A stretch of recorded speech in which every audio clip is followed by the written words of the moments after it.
Good evening, everyone. Hey, welcome to The Buzz, Studio W The Buzz, your global radio network.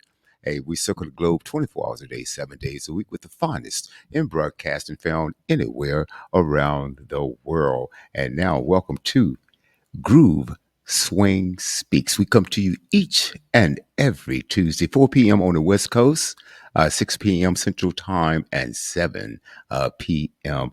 Eastern Standard Time. And it seems like we have a full house today. And wow, this is so exciting, ladies and gentlemen. I believe, uh, Latoya, I believe this is our broadcast number 6, I believe. Is that correct? Your mic is muted. Unmute your mic, dear. Okay, unmute your mic. And I see Brother Robert Hicks. He's in the house. Hey, Brother Hicks, how are you, my friend? Everything is everything, G. Amen. And I just wanted to say it's episode number 6 of 600. Hey, look here. We're gonna make it 6,000, but I'll take 600 right now. All right, I'll take that. Wow. And see, I see some names that I don't uh, recognize, but thank you so much for joining us. Is that I'm gonna try. I'm gonna give it a stab. Okay, is that Rosha Elm or Roysha Elm? Roy Elm. Roysha Elm. Hi, dear. How are you? I'm good. How are you? Oh my goodness. And Kelly Durham. Kelly. Hey, how are you? Okay. Well, wow, you guys. Thank you for making this. And wow, we're on Streamyard, and we only have room for 10. So, anybody else want to join? You better do it now because we're filling up fast, and this is very exciting. Uh, Latoya, I'm just blown away. I'm just blown. I'm excited. Yeah, absolutely. So, and we have our special guest here. Okay, attorney Ebony Elm. Hey, Ebony. Yes. Hey, how are you? Wonderful. Peace to the Terrific, grooves. How you doing? terrific, terrific. So let's go around a little bit and let's introduce. Ebony, we're going to get to you last. Well, not last, okay, but special because Latoya, she's going to tell us a little bit about you. Then we're going to get into the subject matter tonight, okay? Which happens to be DEI. And I want to thank you, Brother Hicks. And what I try to do when we bring on our special guests, I try to relate the topic to whatever their expertise, or their brilliance or educational value or whatever it is. I want to connect the dots, in other words. So let's try. Let's talk to Roysha Elm. Roysha, tell us a little bit about you. I'll meet your mic.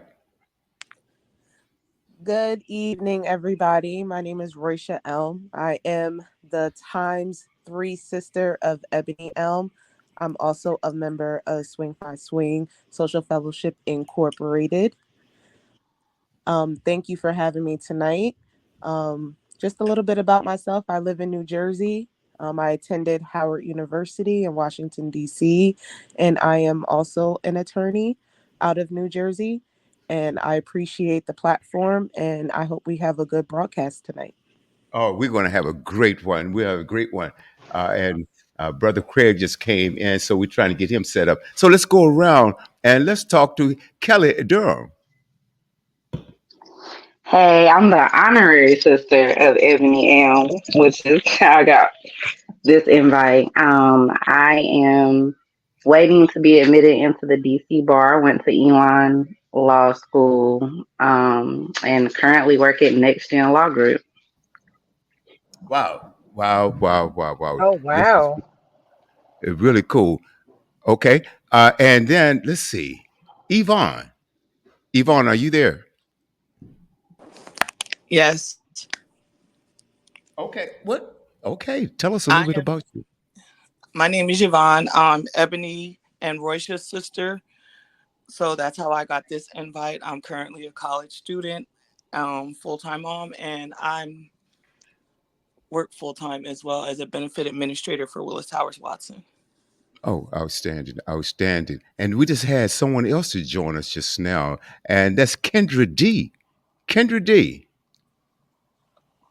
Hi, yes, I'm also, I would say, honorary sister of Miss Ebony Elm, which is why I am on today. I am an attorney in North Carolina as well. Graduated from North Carolina Central School of Law, and I practice currently in North Carolina dealing with family law and criminal defense. Outstanding. Wow, this is going to work out great. And so, Sister Latoya, okay, tell us about you. And you're also going to introduce our special guest. Well, I have been up here for the past 6 weeks, so I don't need a whole lot of introductions. But I am Latoya Yvette. I am a proud member of a wonderful organization, Swing Five Swing Social Fellowship Incorporated. I am a proud member of the Raleigh Graduate Chapter as well. And that's it about me for this evening. How about Okay. that? All right, right. Now we're going to Brother Craig, and then I want to go to Brother Hicks because Brother Hicks is the one that came up with the topic. The topic Okay. tonight, we're going to talk about DEI. Okay, diversity, equity, and inclusion. And to me, it just struck me when I found out that there are people, powers to be, that want to get rid of it. And can we imagine how things will be so they're tough now, right? And it's like rolling back 50 years or so of progress. So I'm not going to get into my spiel right now because I want to introduce Brother Craig Hunter.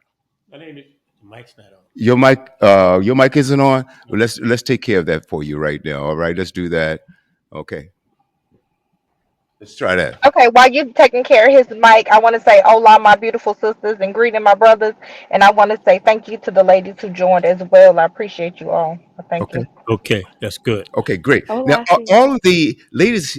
Now, let me ask a question. I didn't ask Kelly. Now, all of the ladies on the panel today, are you all swings?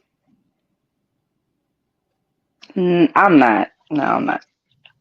And is that Kelly? Yes, that's Kelly. Well, that's okay. Well, perhaps you might want to join this fine organization. So hang in there with us. Okay. All right. Just a little plug for the swings. All right. Craig. Thank you. I Great. appreciate it, bro. Great. My name is Craig. Exactly, because they are the Mm, sophisticated sisters of the great Swing Five Swing Social Fellowship Incorporated. Just Okay. saying, and I'm saying it, but it's the truth. that's right. That's the thing. And they're And we real like the folks. way you said it, my brother. We like the way you said They keep it real too, Robert. You got to add that, man. Real people. it. That's right. Craig. My name is Craig Hunter. I am currently the president of the Virginia Union University Virtual Alumni Chapter. Now, virtual alumni chapters are mainly members who went over at a particular school, and they may be spread throughout the United States and abroad, but we form a chapter to keep the mindset and the forsakeness of our home chapter current and active. I've been in several positions in the national office. I served in the Ronnie White administration 2 times, Victor Henderson, and Chris Joyner. So, with that said, that's enough. Absolutely. Absolutely. Now, let's go to the Brother Robert Hicks here. Go to Brother Robert Hicks. Brother Hicks, when you suggested, you gave me a list of topics that we could possibly talk about throughout our journey, and disseminating really good information, knowledge, and just so many. We talk about everything from diversity. We talk about mental health. We talk about voting. We're going to talk about a lot of things here, but this one really struck home to me. So, Robert, without further ado, please talk about it a little bit, and then I want you to ask our special guest, Ebony Elm, the first question. Let's go around the board because it seems like we have more than one attorney in the house, which is really great. We want to talk about how the law supports this, but also it is law, and there are people who want to strike it down. Uh, Bef- Before we ask a question, I would like to make sure I give her her just due and introduce her. Okay. But Robert, go ahead and take us. Go ahead. Ladies first. Oh, Sisters wonderful! first. Yeah, we're Thank gentlemen. Grooves are gentlemen. That G also stands for gentleman. Okay. you all are, and we appreciate you all for sure. Okay, so without further ado, I would like to introduce Miss Ebony M.L. She was born and raised in New Jersey. She attended Livingstone College for her undergraduate, where she completed her tenure, first in criminal justice and sixth in her graduating class. La, go six. Number six in the class. Okay, anyway, I'm sorry. I got excited about that. She also attended law school at North Carolina Central University. She is licensed to practice law in New Jersey and North Carolina and have been practicing for 5 years. Her areas is criminal and traffic and personal injury. And she says she is a proud and devoted member of the Swing Five Swing Social Fellowship Incorporated.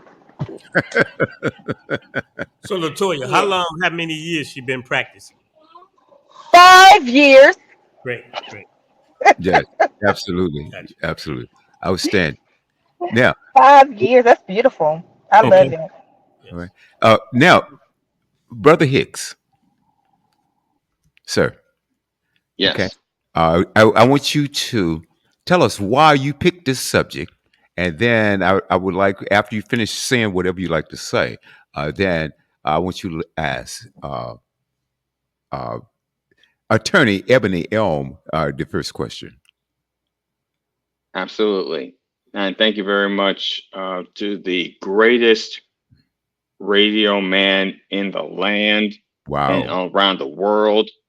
We just gotta say, just for first and foremost, because this is a platform that has never been really done so much. I don't see it in any other area, but I'm seeing it right here. And first and foremost, Felon William Brown, thank you very much for this platform because it's reaches out to everybody. First and foremost, thank you very much for that. Well, thank you for saying that, man. I'm humbled. I'm extremely humbled, my brother. But go on, please. Check schools out on Tuesdays. Okay. The one thing that we have seen recently is the idea of when you're talking about DEI. There's a lot of talk about DEI when it comes down to the area of being able to bring other people into the various different areas that people work in. I would say this, the idea of DEI is three letters: D, diversity; E, equity; and I, inclusion. Now, what does each of those aspects really mean when it comes down to where we are as people of color? I would say, or anybody for that matter, I would say from the aspect of diversity, it's the idea of representing people from different backgrounds, different races, different genders, orientations, and disabilities, as well as religions Mm-hmm. at any specific level where it is in your organization. The idea is it doesn't matter who you are as what you represent, or say, for instance, what you practice. It's the idea of you bring something to the organization, you bring something to the campus, you bring something to the company, you bring something to the world that people need to see and people need to be able to effectively be a part of. And that basically is you bring something in the sense of you bring a great advantage, or you bring a skill, you bring a talent. And that's what I see by diversity, because Mm-hmm. it could be anybody. We have various people in the places where we work that bring a whole great amount to our organizations or our companies, and we're not the same. The idea is being able to bring people together one way or the other. So that's the idea of diversity. Now there's the E, the equity. We want to be able to make sure that we are treated fairly. Wow. We want to be able to be sure that we are not just treated fairly, but also compensated in the same way. Say, for instance, I'll say for our sisters on the call, if a man is able to do the same thing that a female is able to do, and maybe even better, the female should be able to be compensated at the same level, if not more. Absolutely. Because I can tell you right now, there are a lot of sisters out there who would run circles around me. Trust and believe that. And the idea is you should be able to be compensated in the same manner, in the same way. That's the truth. I put that on everything. Mm-hmm. And the idea is you want to be able to be making sure that if you're the better person for the position, we're going to elevate you to that level. And we're going to put you, say, you know what? Sister Yvette is going to be the person. Sister Tiffany is going to be in that role. And that's fine, because that's the idea of, we understand that you are going to be in that role, in that position. But also the idea is basically, when it comes down to equity as well, it's also about justice. When it comes down to, if you're going to be treating one group of people one way, and that's the standard, you have to treat us in the same standard. You're not going to say this person is higher and that person is lower. Right. You know? Absolutely. Continue, my brother. Absolutely. The idea is basically we're treating the same way. And also, and so that's the E. The D is the diversity. The E is the equity. But the I is about inclusion. Inclusion basically means bringing everybody together in one way and one group together. Everybody feels welcomed. Nobody is excluded. Nobody is cut off because of whatever it is that they're talking about. The idea is not only the idea of bringing people together, but also listening to what they speak, because whatever that one person speaks just might be the one thing that helps that organization become better. And here's the thing.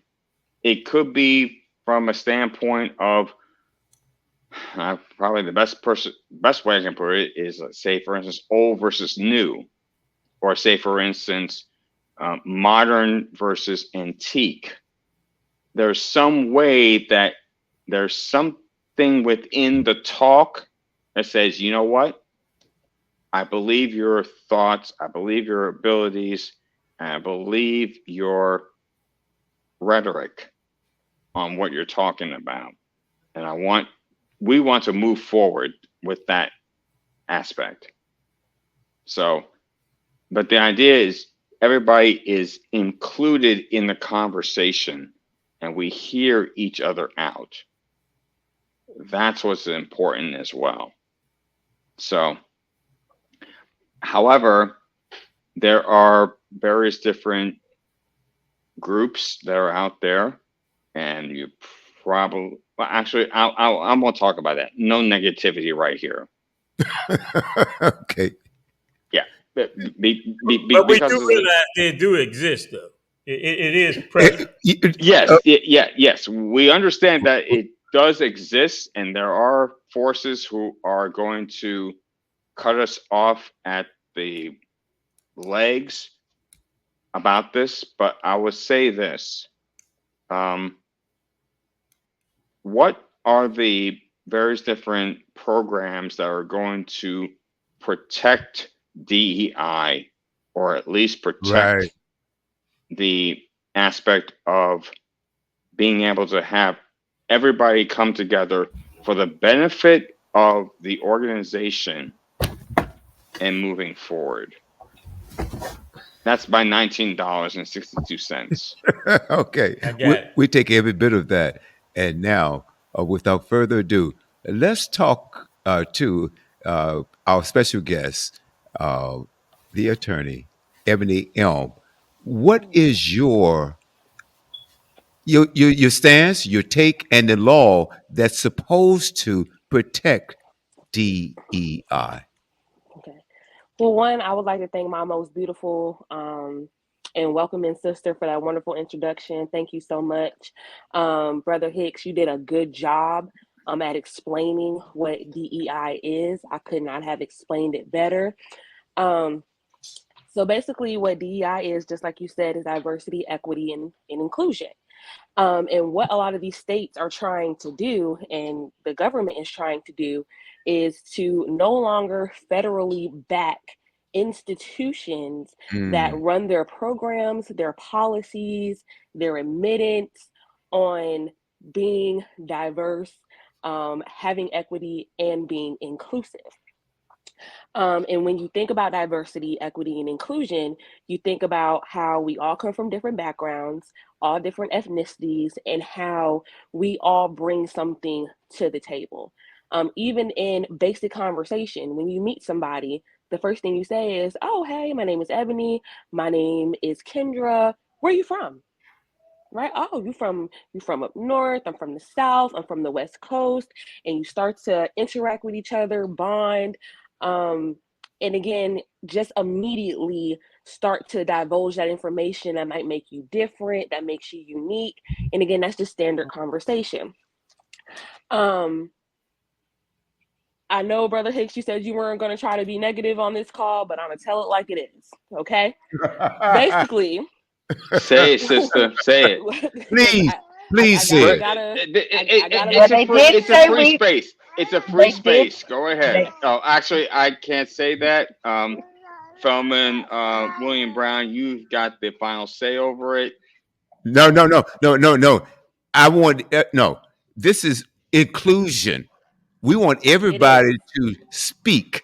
That's what this is all about. So you guys are doing just absolutely wonderful, and uh, I have to agree with you, Sister Ebony, because we have to bring out the negative aspects of it, and let's try and Correct. find out how we can fight against it, because it is Correct. a battle that needs to be fought.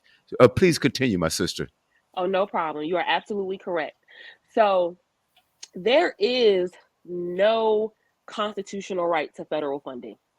Come on. There is nothing in the Constitution that says that the government is obligated to give you money.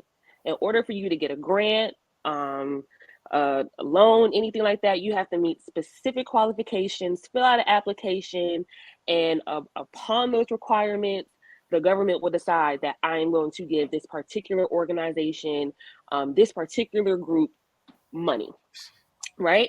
So basically, what the government is trying to do is say, if you're going to base your policies on diversity, equity, and inclusion, I don't have to give you my money, which then leads to Mm, um, private institutions to say, okay, well, how else are we going to get this money? And that's really what it comes down to. You can do what you want. As an institution, you can be all about diversity, equity, and inclusion. That is your right. But that doesn't mean that I will have to support you by giving you my money. And that's what it comes down to, honestly.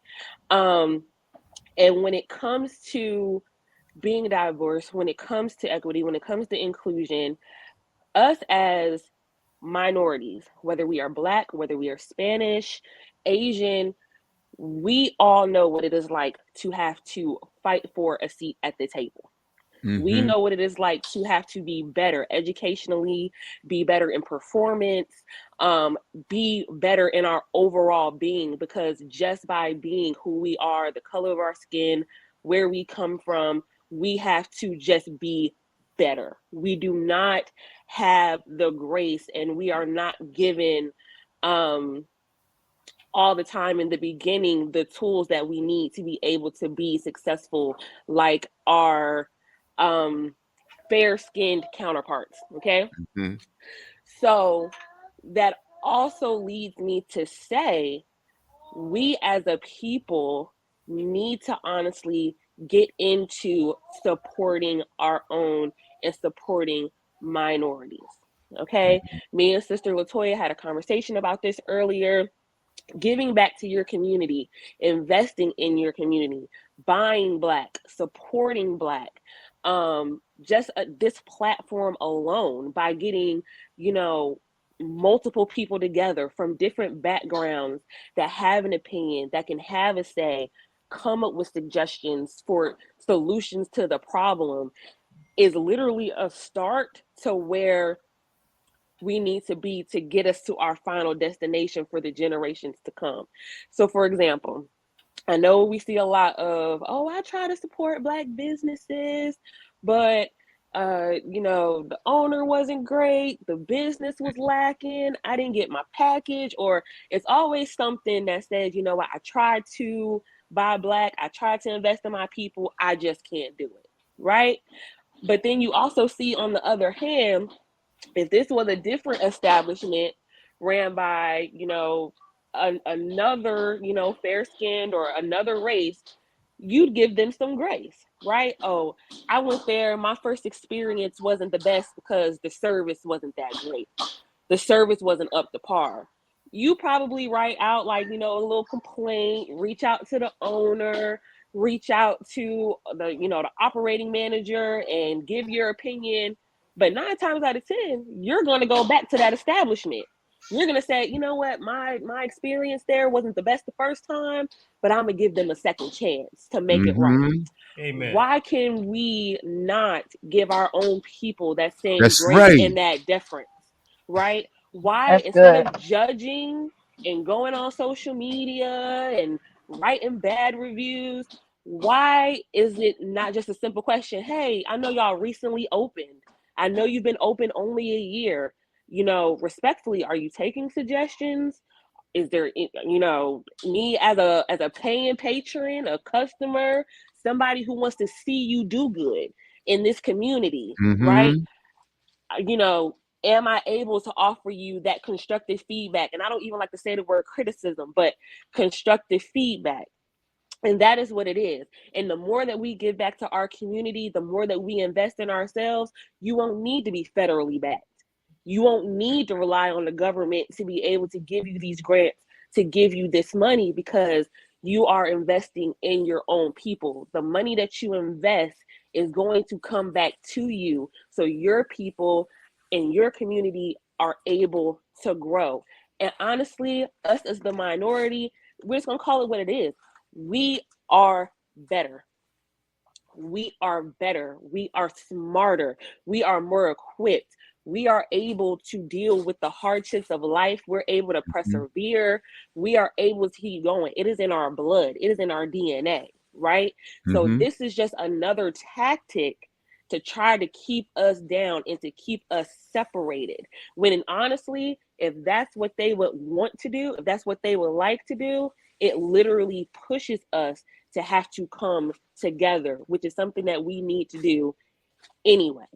I want to be able to support my brother, brother Robert Hicks. I want to be able to support Latoya. I want to be able to support anybody on this call community the best way I can, because you look like me, you can relate to me, you understand what I go through on a daily Wow. basis, right? You can understand my struggle better than anybody else out there who tries to empathize with me and to try to see where I'm coming from, Wow. right? Yes, Um, right. Sister Ebony, I'm just going to yes. jump in just for a few seconds, but I want you to continue because you are a special guest and you are telling the truth.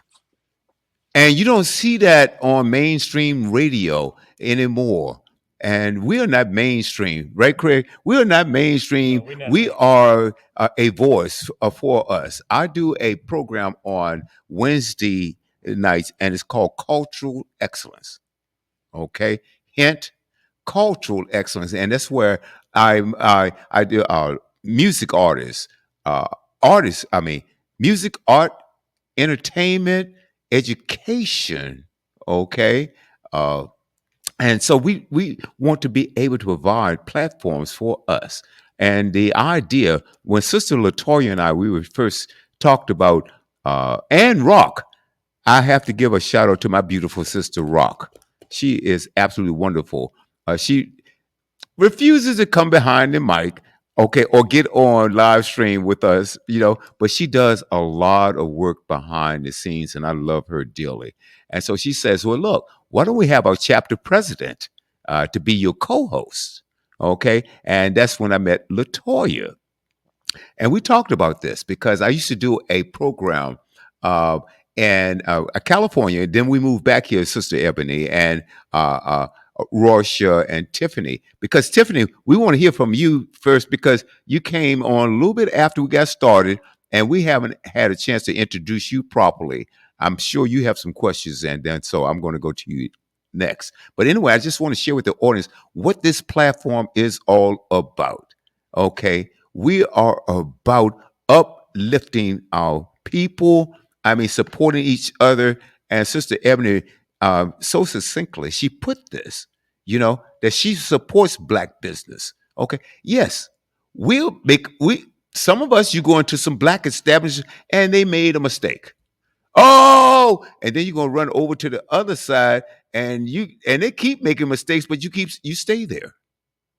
So what is that all about?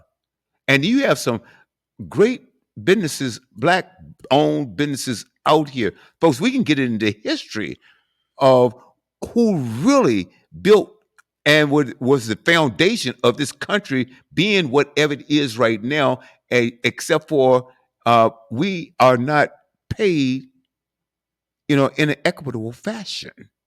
Now, come on, there's something wrong with that picture. And why do we have to even have a law that says, okay, the most qualified gets the job? But it had to be that. And so they want to take that away. And Sister Ebony, I want you to address this before we go to Sister Tiffany. Okay. Is that what are you really trying to say to me? That it's okay for my employer to discriminate against me? Is that what you're saying to me? Okay. If you want to take it away, Sister Tiffany, you, and then Sister Ebony, I want you to address that, and please, Sister Tiffany, please jump right on in right after that. Introduce yourself, tell people who you are, because uh, you're brilliant in your own right in a whole different other field, and I just love, when you were a guest, and now you're a panelist right here on this network. So, uh, Ebony, Yes, sir. So, please, not yeah. necessarily to discriminate, right? It's Mm, more so when I'm looking at the policies, procedures, who I want to admit into my college, who I want to employ in my business. When you think of DEI, it's okay, we have to have a number of, this number of minority, right? Like we are putting that in our policy that we have to have at least 10 African American, you know, Asian, Hispanic. We have to make sure that we are inclusive. And what they're saying is we are not going to support anybody who makes that a part of their policy. So mm, I want to go off of if you are qualified, you are qualified. I don't want to right. have to look at your background. I don't want to have to look at if you're a woman, if you're African American. I don't want to have to look at those things. But again, to the flip side is you, and where I see it most right now in the discussion is really like medical school. So I cannot quote verbatim, but I just seen an article about it, and one of the Republicans who are pushing for DEI to be taken away said, I want to make sure that whoever I hire is qualified. I don't want to have to look at, this is my little helper, y'all. I don't want to have to, base it on, oh, you might not be qualified, but they're African American, they're female. Let's give them a chance. Let's give them a shot. And I don't think that is how it needs to be looked at. I feel like it needs to be looked at. I can be qualified and be African American. I can be qualified to be a woman. I can be qualified to be Asian, Hispanic, and anything that I want to be. And it helps me in my profession because we all have different backgrounds and things that make us unique in our makeup. So I, as a patient, if I want to see a doctor, I want an African American doctor because you know what runs in my blood. You know what my history could be like, high blood pressure, diabetes, things of that nature. Like you can relate to and understand me as an African American woman versus probably, a Caucasian doctor. That is not to say that the Caucasian doctor is not Mm. qualified. That's where the diversity, equity, inclusion comes from, right? You want to be comfortable. Just like me as a female, I might want to see a female doctor, right? Because they understand me a little bit better than a male doctor probably could. That's not to say that the male doctor is not qualified, but you want to be able to have options so you feel comfortable, so you feel included, so you feel like you're being treated fairly, right? So you feel like you have options when it comes to the daily decisions that you have to make. Even me as a Black attorney, as a woman attorney, I already know that I make up the minority, but I can tell you, just like all these other female Black attorneys on this call can tell you too, that's why we get the most business because Mm. because African American men feel comfortable more so with African American women as their attorneys because we give them that nurturing feel. They feel like Hmm. we're going to handle business, right? Could they go out and get a male? Yeah, they could, but they want to be heard. They want to be heard. They want to know that the person on the other side, their attorney, is listening to them and we're going to advocate for them. And we hear it all the time. So I can only imagine if, we were passed up on because we're women, if we were passed up on because we're Black, but it's our people who seek us out. I have had more African American male clients for good as well as bad as I could think of, but I know that they come to me because they feel like I can relate to them, their struggle, and ultimately help them. And that's what I mean by if they're going to want to take out DEI, it is then on us as a community, as a society, to figure out what we need to do to start pouring into ourselves and not relying on the government and other races to help us get to where we need to be. Outstanding. Outstanding. Tiffany. Tiffany is next, right? Okay. Hey, Tiffany, whatever comments or questions, whatever it is. Now, oh boy. Okay. Let's see what's going on now because, okay. Yeah. Tiffany, hey, Rock, Tiffany is able to, oh, wow. You're able to comment now. Rock says, great show.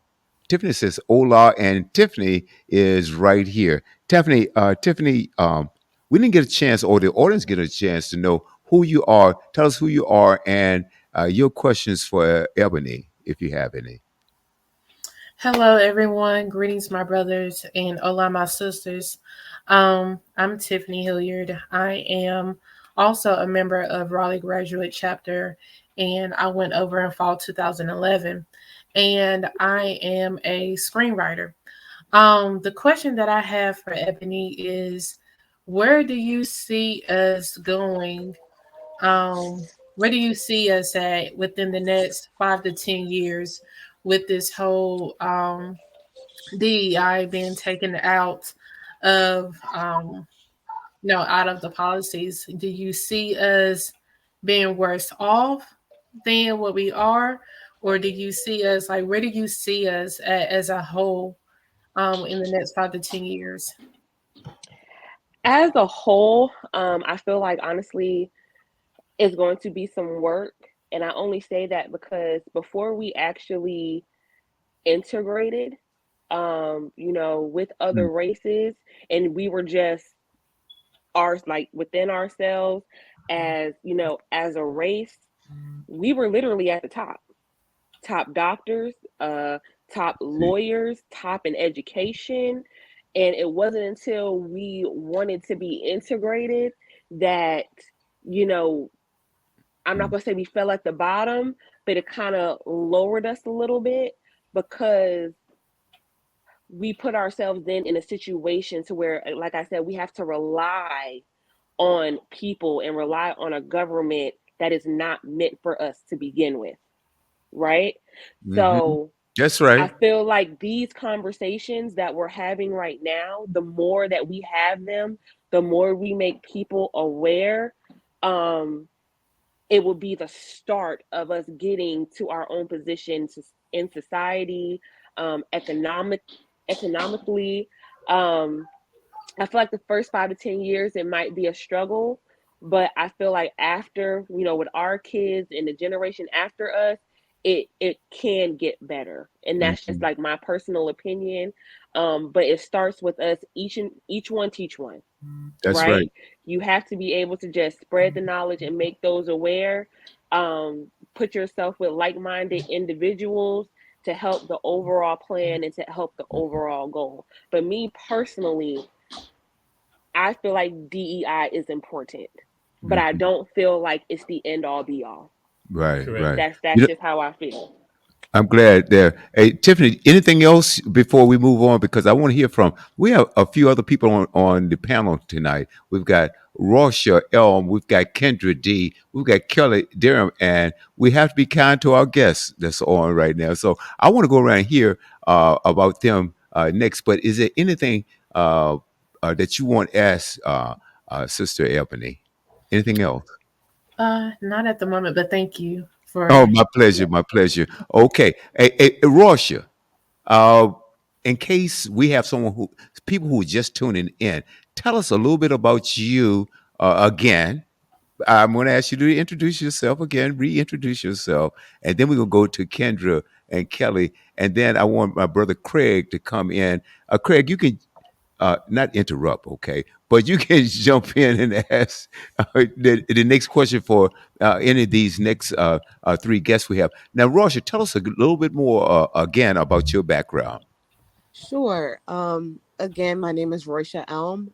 I am a proud member of Swing Fi Swing Social Fellowship Incorporated. I went over fall 2014 at Howard University. Wow. Yeah. Love Howard. Thank you. Um, I'm also an attorney. Um, I went to law school, North Carolina Central School of Law. I now live in New Jersey and I practice in New Jersey as well. Love it.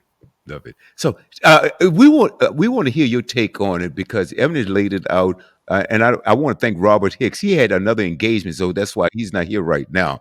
But Brother Hicks, he wanted to, since it was his idea, his topic, I want him to kind of lead it off and break it down for us. And so I'm so proud that you ladies are here and taking your time. And I'm going to ask that now, Sister Ebony, you have all the credentials, okay? Would you share with everybody you know? And I'm sure Kendra and Kelly and wow, who else are we missing? Kendra and Kelly, you guys, please share it because, like Ebony put it, and thank you for um, telling people that this is a beginning, and it is a beginning. And like this is our sixth, like I said, this is program number 6, Craig, and we're growing and we're growing and we're growing, and the idea is to disseminate this information around the globe. And let's know we have to have a conversation because that's the only way things happen. From conversations, you get ideas, and then from ideas, then you can set a course of action. And I have a feeling that we're going to turn this around a lot sooner than most people think if we keep doing what we're doing because there's power in numbers. So I'm back. I'm sorry. Let me get off this ramp here. We were talking to was it Kendra? Oh well, Rosha was just introducing herself, but I can come on. So yes, I'm Yes, I'm Kendra. all, sir. I'm sorry. Oh, Yes, Rasha, you still here? Yes, sir. Okay, I'm sorry to bounce around. I guess I'm excited here. Okay, let's go, Rasha, Kim, and then Kelly, if you will. Rasha, please continue and your take on uh, this subject matter that we're discussing. Sure. Again, the comments that have been made before have been spot on. Thank you, Sister Ebony.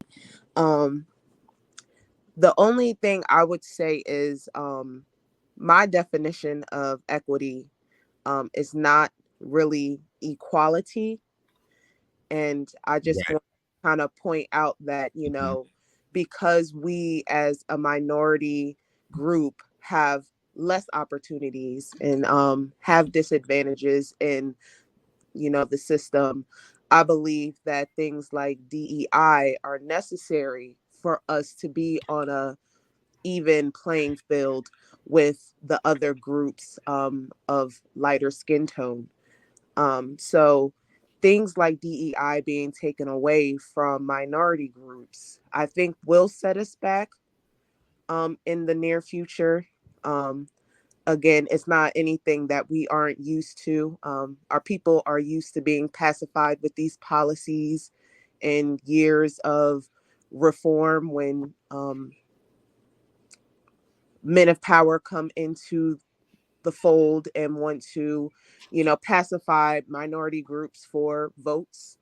Um, but then the things are then taken away later on when other men of power come into the fold and take those policies and opportunities away from us. Um, so a good point that Sister Ebony brought up is that these programs help us, but we then have to come up with permanent solutions in our future to be able to put in place for further generations to to be able to maintain on our own.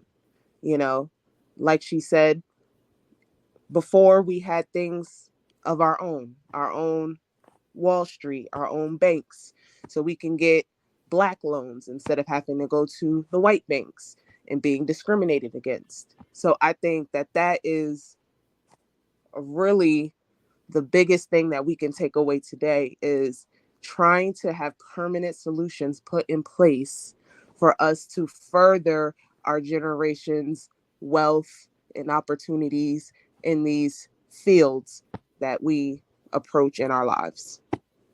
Right. Great job, Rosalind. And the other thing is to tell your own story. A lot of times we get our story told by other ethnic groups, and they can distort the truth. And once you get out in media, we have no control. So let's try to tell our own story, which is one reason that we open up this mic to the public and the sisters and brothers so we can tell our own stories. All right, Kendra, is that all? Rasha, is that it? Yes, sir. Thank you for the opportunity. Okay, Kendra. Yes. So just to reintroduce myself, my name is Kendra. I am an attorney here in North Carolina. I met Ebony when we were working at the same firm in North Carolina. We've ultimately both moved on to other endeavors, but we still, of course, stay in contact with one another.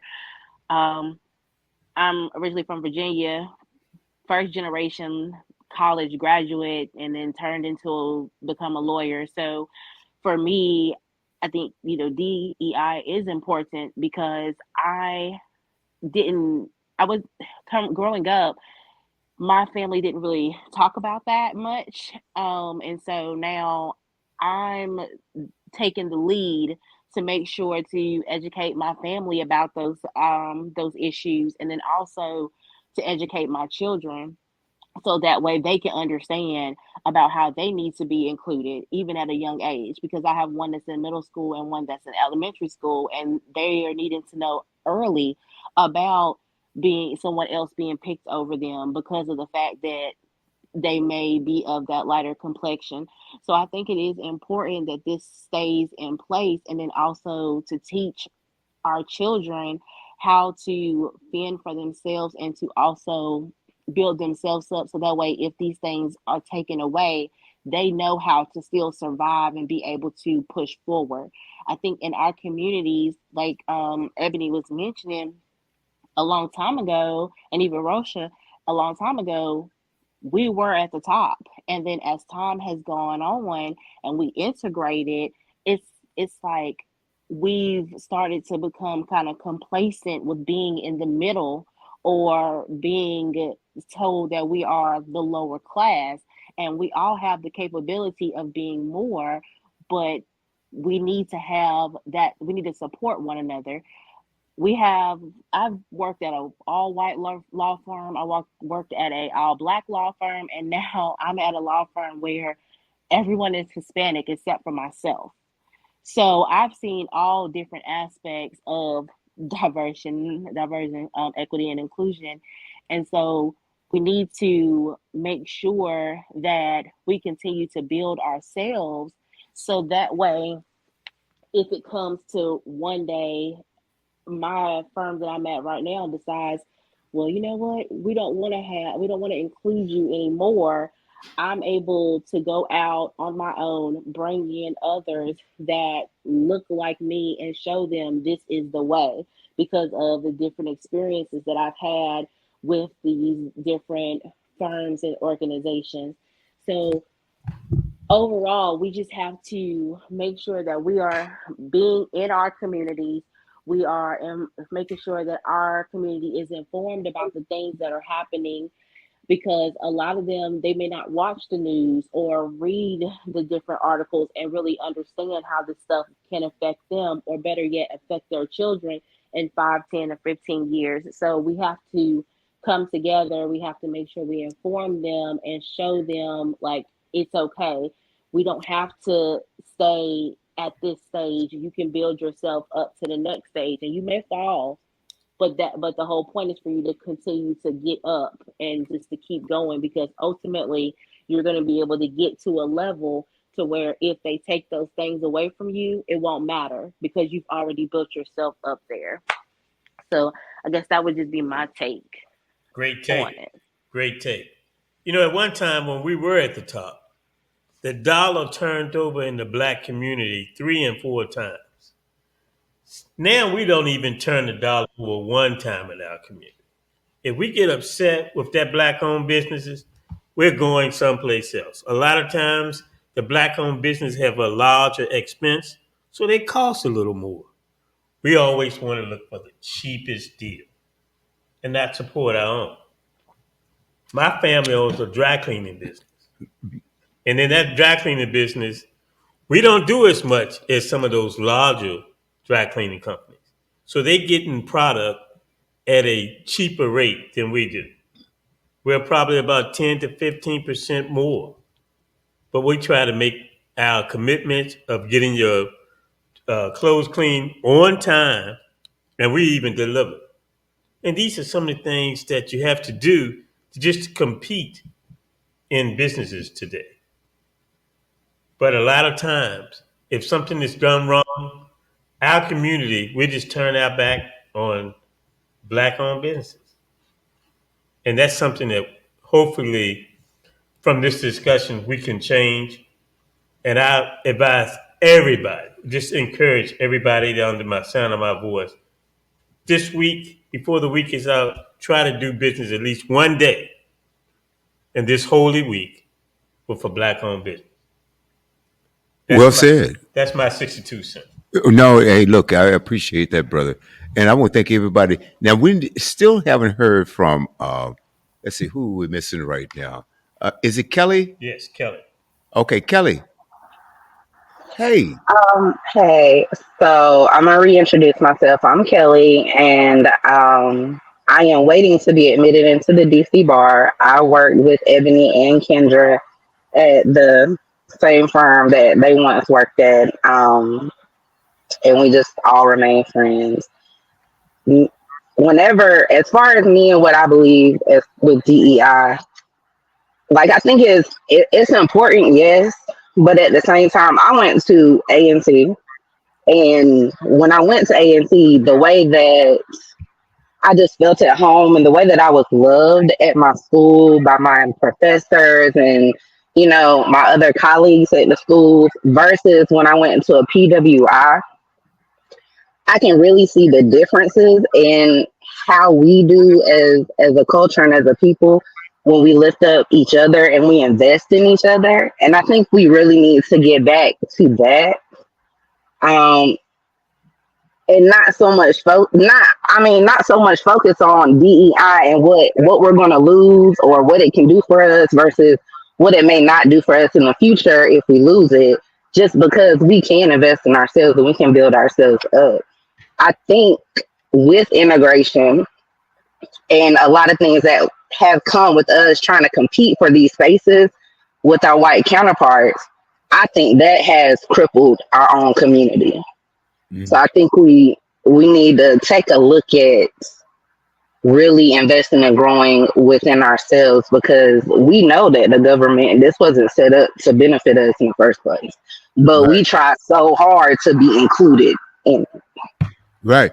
And I agree with all of that. Now, the issue that I have is that what about now? You have a lot of excellent, excellent black workers who don't have their own business. Let's talk about when we start talking about equity and inclusion and getting the same pay for the same jobs. Okay, that's a whole different story versus me having my own business or you having your own business or whatever it is.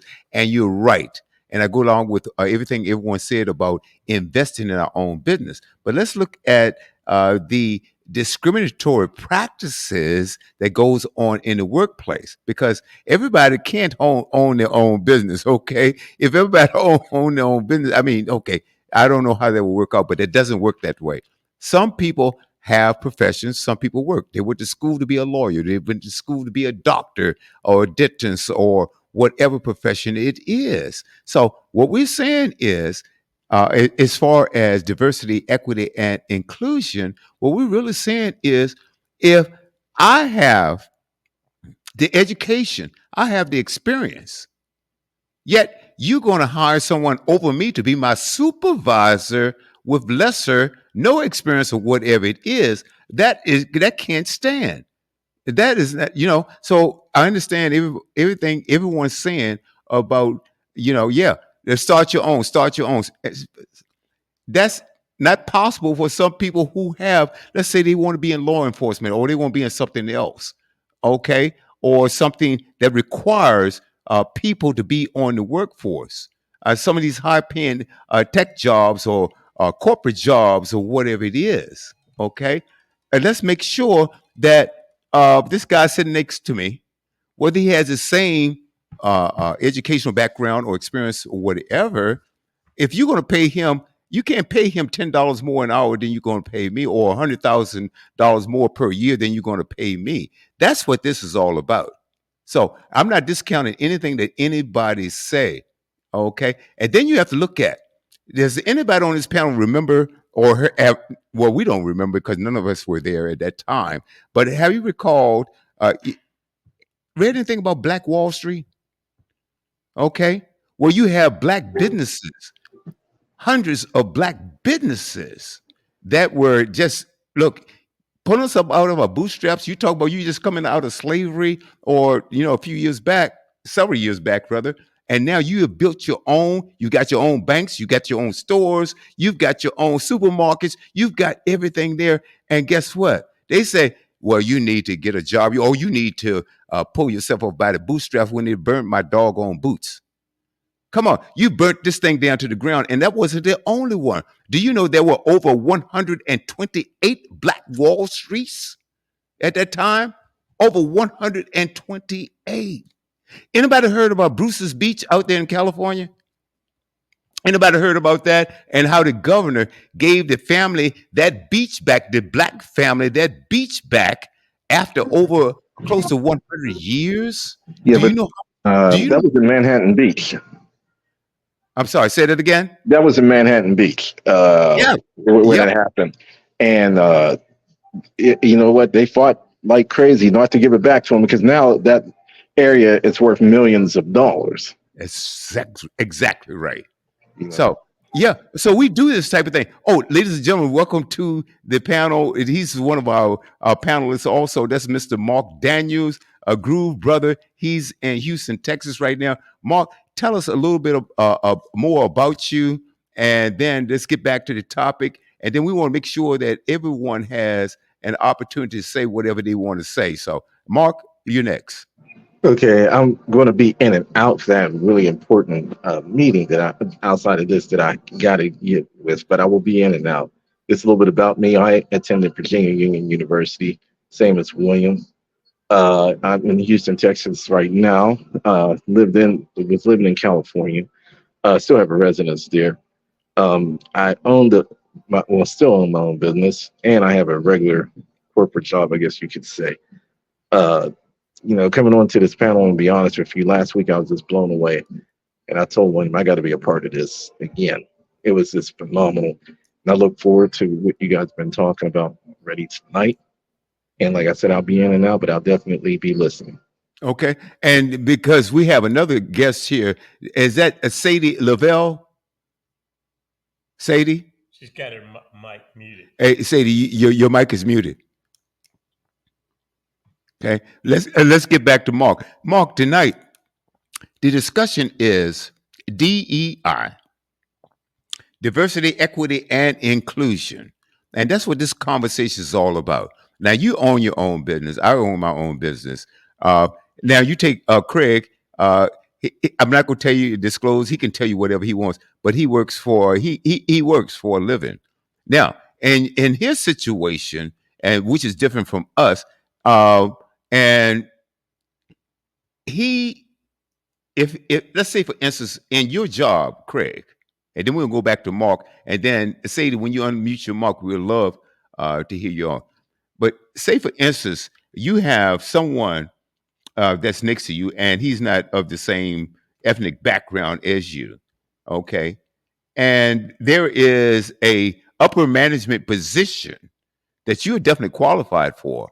And he may be qualified or maybe not qualified for. Okay. Would it be right for someone to give him that position when he doesn't meet the qualifications that you have? No, it wouldn't be right.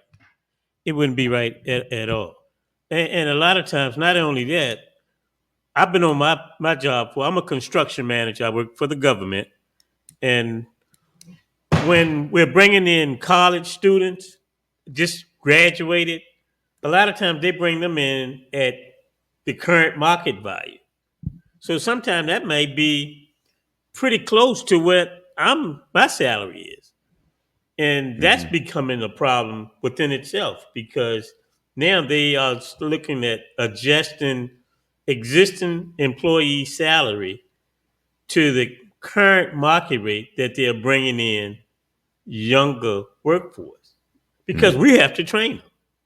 You have to train somebody, and they're going to make the same amount of money as you That's do. That's correct. But they're bringing them in. You know what you're actually training them for is to take your job. Okay. You're correct. So yeah, hey, let's get back. Hey, Sadie, we're waiting for Sadie to unmute your mic. Okay, but anyway, Tiffany. Okay, let's get back to you. And I want you to take on this entire discussion, and then we want to go to our featured guest, Ebony, again, because Ebony, you are here for a reason, and that reason is that we wanted someone in law to be able to come on to this network and kind of tell us the nuances and the details about DEI. And like I said, when I first heard this, oh, by the way, did you guys know that the governor of Alabama has banned DEI programs in the state of Alabama? Oh, yes. Mm-hmm. Yes. Okay. And then, oh boy, Tiffany, after you have your say, I want Ebony to really kind of hone in it a little bit. And how can we fight against this? Tiffany, the floor is yours. Okay. So I do have a couple of questions for Ebony. And you probably had already went over this, but just for people that are coming in or watching the replay, why do you think that these people of power want DEI out of the policies? Do Mm. you believe that they are intimidated by something? Oh, absolutely. They're intimidated by our greatness. And I'm not trying to give cliche answers, but Mm. that's what it is, right? When we talk about the structure and how things are set up, especially when it comes to our economy, again, when you see representation at the top, 9 times out of 10, they don't look like any minority, That's right? right. And then again, when it comes to our knowledge, the things that we know, the things that we've gone through that make us top tier and um, that make us able to strive, education and those things, it is a threat, Mm. right? Because you see myself now as someone who can be in your position and not just That's be right. in your position, be better at it, Wow. be Wow. better suited for it, be able to connect with others on a level that you might not be able to do because you don't know where we as minorities come from, right? I can relate. And honestly, that's why Obama was such a great president. And again, That's right. everybody has their own personal opinion. But the way that man was able to talk, the way that man was able to articulate, the way that man was educated, the way that man could speak to anybody of any race and that person feel as though they were heard and relatable, that is what made him top tier. Hmm. So when you take out DEI, you want to make it to where we are separated. You want to make it to where y'all might be together, but you don't have the money. Y'all Hmm. might be together, but you don't have the backing. Y'all, we'll put you together, but they feel without the federal backing as far as money goes, they feel as though we will fall. Hmm. And Hmm. as long as, again, we're having these conversations and bringing these things up to come up with, like my sister Roisha said, a permanent plan, it may delay us, but it won't deny us. We will have a seat at a table, even if it's a table that we ourselves create. That's Mhm. exactly right. And Right. Sister Evan, I want to piggyback on what you just said here. In my opinion, President Obama was the greatest president ever, the greatest ever. And see how the far right and these evil, corrupt politicians have twisted the narrative and try to make it seem like he was not as great as he was. Okay? And I'm thinking, and I remember something. And see, most people don't pay attention. They don't pay attention. Either they don't pay attention at all, they don't read the newspaper, or they listen to Fox News, which is a problem. But anyway, that's a whole nother story. All right. When President Obama was first elected, sworn in, okay, and entered the White House, you have to understand the pile of garbage that he had to even scrape off the doorsteps of the White House. The second George Bush left a mess. The economy was in shambles. The stock market was down at 8,000. It had dropped almost in half. I mean, it was just incredible. And I'm going to just talk to you black people out here right now.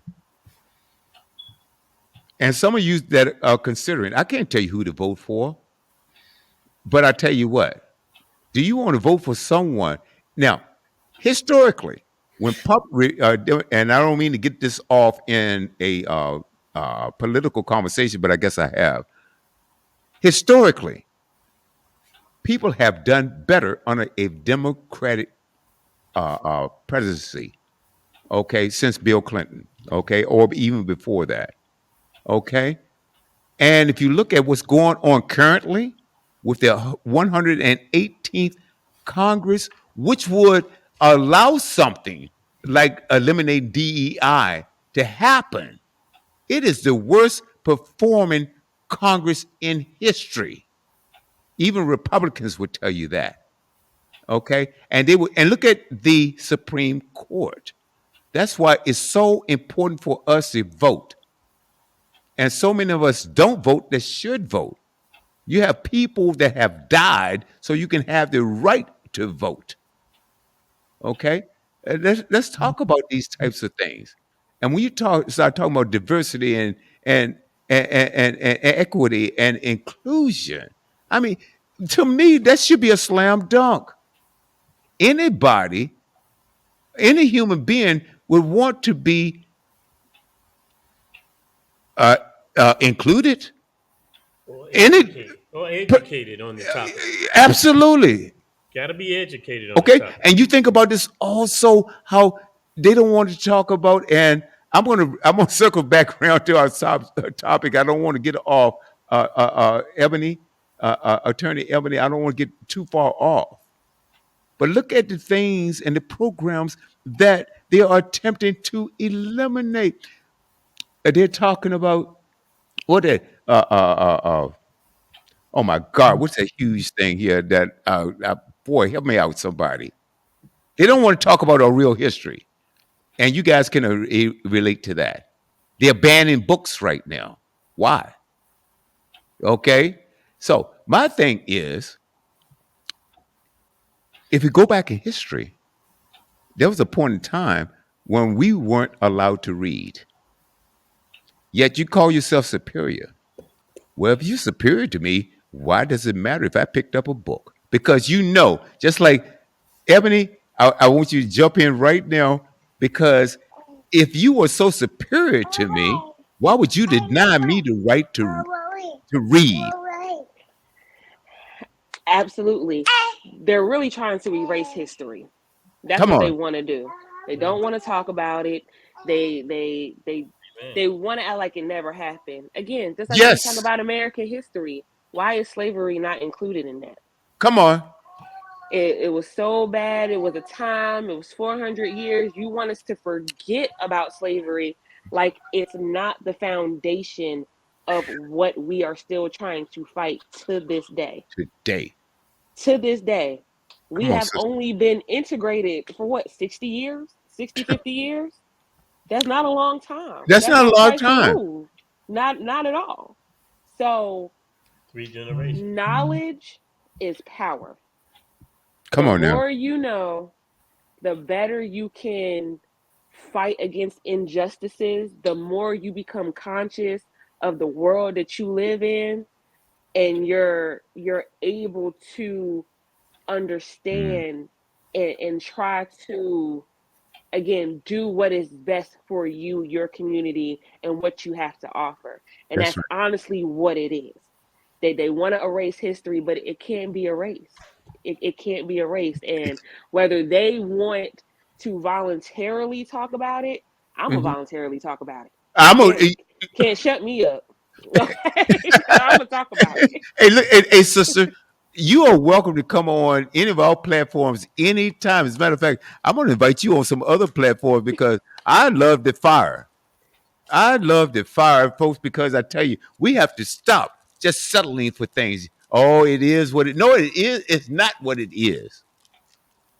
That ain't what it is. It is what you can go with that baloney if you want to, but it not. We have to stop settling and say, "Hey, look, it ain't right." Look. I know what I'm going to do, and I'm going to just share something. If you're going, there was one time when this country pretended to have morals. Okay, and that was a time if you ran for office. If you had one scandal, you were out. Yeah. And you're looking at someone right now, and I'm not going to call any names, I'm not going to plug, but if you want to, you're going to vote for somebody that has been not. it wasn't convicted in a criminal court for rape or anything like that, but liable for it. 90, no, it's been 88. Let me fact check myself. 88 charges right now, 4 indictments already. I mean, trial after trial after trial. And you said, I would vote for this person even if he's convicted and in prison. What does that say about you? What does that say about this country? I mean, I'm talking about a moral decay unknown to mankind. Mark, other than those countries that have dictators. Mark, if you're still there, if not, Craig, hey, bro, I'm still here. I'm still hey, here. Mark, hey, your take on anything we said, brother? Wow, some powerful things. One of the things I look at is, which was said earlier, the more knowledge we get, the more afraid they get. And it's one of those things where you can't be afraid. You got to be able to speak up for yourself, speak your mind. And of course, when you speak up, that's going to get the attention, because now it's one of those things they got to figure a way to get you out of there. They got to come up with something Mm-hmm. to move you on. But when you stand up for the right thing, when you do the right thing, at the end of the day, for African Americans anyway, you will be noticed in a positive light. And we need more of that, because right now, I feel like all of this is a mess. It is. Yeah, I mean, like you said, it used to be, if you can run for some type of political office, you almost had to be a priest, because if they came up with anything, Yep. I mean, it was going to be out there on you. Right. Now, I mean, it don't matter. I Right. mean, it basically does not matter. Yeah, And be dirty. and we got one of our own in one of the most powerful positions in the court system, and he's the one that we probably trust the least. Isn't that something? And I'll be serious. I ain't no way in the world I would trust. If I got to go in front of him, I'm done. That's I right. mean, and it shouldn't be like that. That's right. And Mark, it well said, brother. Um, I'm I'm looking at our court system, and I know that there are many courts that has been ruling against this clown that was the ex president. I understand that, but the court system, to me, it still needs to be fixed because it is not equal under the law. Now, don't gaslight me and says everybody's accountable. Okay, it's an equal court system. Nobody's above the law. Yet you show me the exact opposite every day. Okay, it depends on who has the power. Okay. Well, you got Uh, to remember one thing. I mean to cut you, William, but there's a lot of oh yeah, there's a lot of manipulation. I of mean, we'll course. have people that we work with every day, and probably may not be the same color as us. Some of them are our color, but want to be on the other side too. And they'll sit when the election time come and smile on your face, like what happened when the Mhm. previous president won. Oh yeah, I'm going this way, whatever. You get behind them curtains, it's a whole Mhm. different ball game, and Whole you don't different know ball. what you're dealing with. Absolutely. My thing is here because we started this network. Oh, by the way, Studio W, the Buzz, we started, ladies and gentlemen, we started this network in 2014. So we're in our 10th season right now. Uh, 100% owned by yours truly. The corporation is www dot Studio W. Okay. That's right. StudioWBuzz.com, StudioWBuzz.com. You can check us out. And we showcase a lot of our talent. We have a show that comes on for those of you who are just tuning in. We have a show that comes on Wednesdays called Cultural Excellence. Cultural Excellence, music, art, entertainment, comedy, and a whole lot more. It's just a lot of stuff that we do. And also education, because we are big on education. We're bigger on disseminating great news. And I advise my co-host that comes on many of my talk shows, look, I'm not going to, you can't be offensive, but I'm not going to regulate, what you have to say because we need to have conversations out here. And hopefully, if we have sensible information, okay, instead of hype, instead of gaslighting, give people proper information, people can be better informed. Correct. Okay, and hopefully that type of structure works, you see. So is please share with your friends. Studio W Buzz, Studio W dot Buzz. The corporation is William Worldwide. We have two subsidiaries. That is WB Financial Services. That's right. I'm a financial service professional, a former stockbroker, but I still do financial advice and also life insurance. So you can contact me. And the website there is William at Studio W Buzz, Studio W dot Buzz, StudioWBuzz.com. Hey, check me out. Hey, love to. Let's get back to the subject here. I had to drop that commercial. Somebody have to pay for this. Go We ahead. still need to get with Sade. I don't think No, well, I've asked her several times, she's and she done. has not unmuted her mic. So we're going to go back to the attorney, Ebony Elm. I love your passion, my sister. Love your passion. And like I said, I'm going to call you back and invite you to some other platforms because this is vitally important. You know, like I said, Anytime. we have to protect ourselves. Yes. And now, if the law is supposed to be designed to protect us, so we're going to have Correct.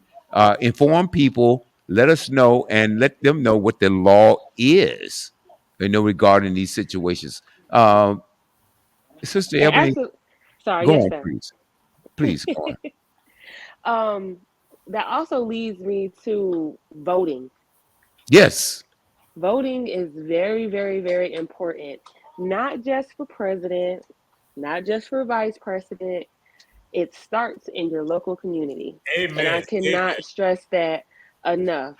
Who from your mayor to your governor to your superintendent of your schools That's right. to, board of directors for education, your police commissioner, right? These people are going to be the enforcers in your everyday life, in your Mm-hmm. everyday life. And that is just as important as you voting for the president, vice president. And it starts by us as a community asking the questions that we need the answers to, right?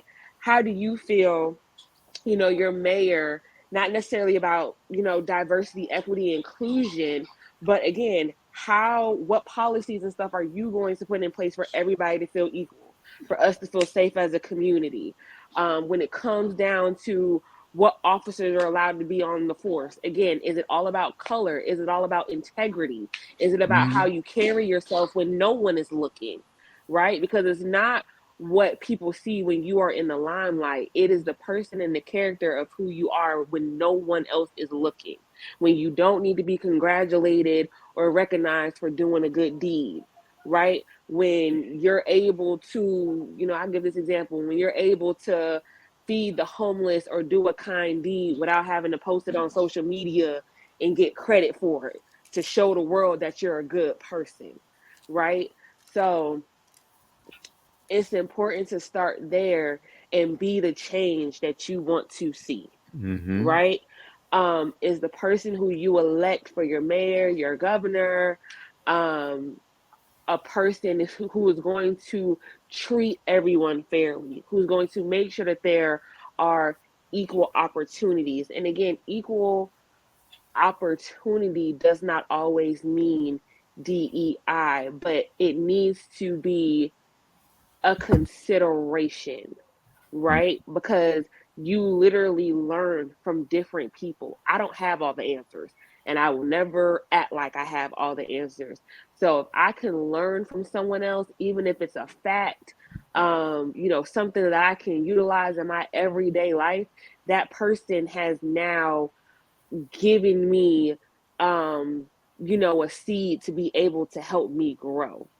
So again, that is the good thing about diversity, equity, and inclusion is that you can always learn from the next person, even if that person doesn't share the same views as you do.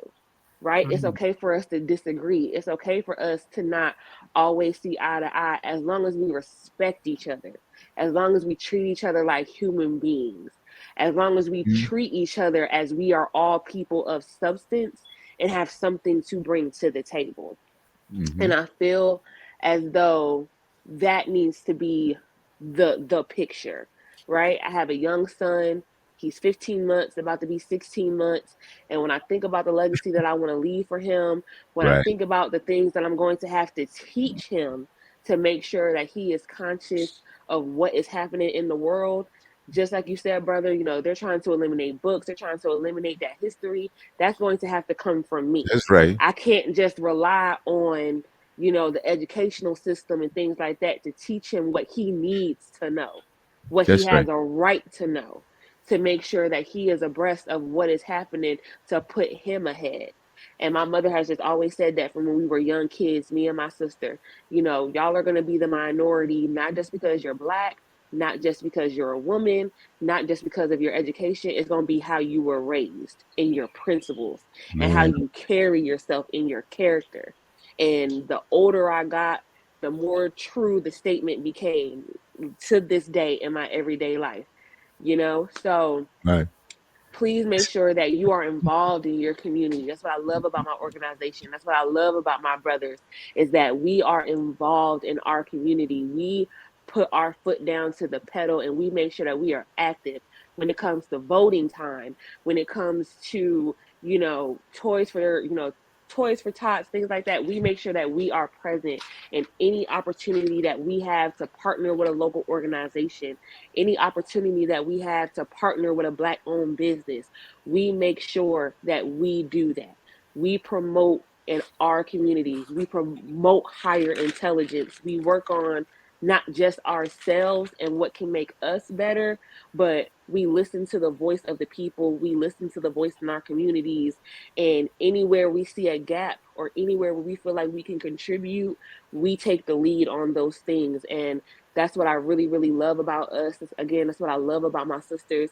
That's what I love about my brothers. And there's no other place that I would rather be. So when I'm asked to do these things, again, nobody gets paid for this.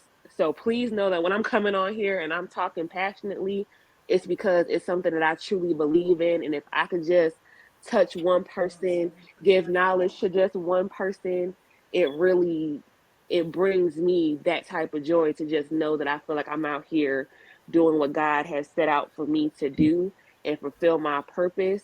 So that is just really what it's all about. Each one teach one, and just using a platform and my position to be able to help those around me. Thank you, Sister Ebony. I tell you what, and you are welcome here anytime on this platform, and I'm going to call you. And you're exactly right because we're all volunteering our time. As a matter of fact, this particular program isn't sponsored. I have to take care of the expenses of this program, and I want to. My dream, Craig, is that we get to the point that I can pay our guests to come on. And I want to do that. I really want to do that So I'm because not getting a check tonight. now you're not getting a check tonight. No, no, Craig. No, I didn't say it. Are you listening closely? No, I just love the sister's passion. no. The CEO has to pick up the expense for this check because there's so many. But you know what? I do this because, and Sister Ebony, you are so right. I do this because I have a passion for everything that we're talking about. Yes. And like Brother Robert said before, somebody said before, no, I heard something else. It was another. It was a podcast. Now, ladies and gentlemen, do not confuse this with a podcast.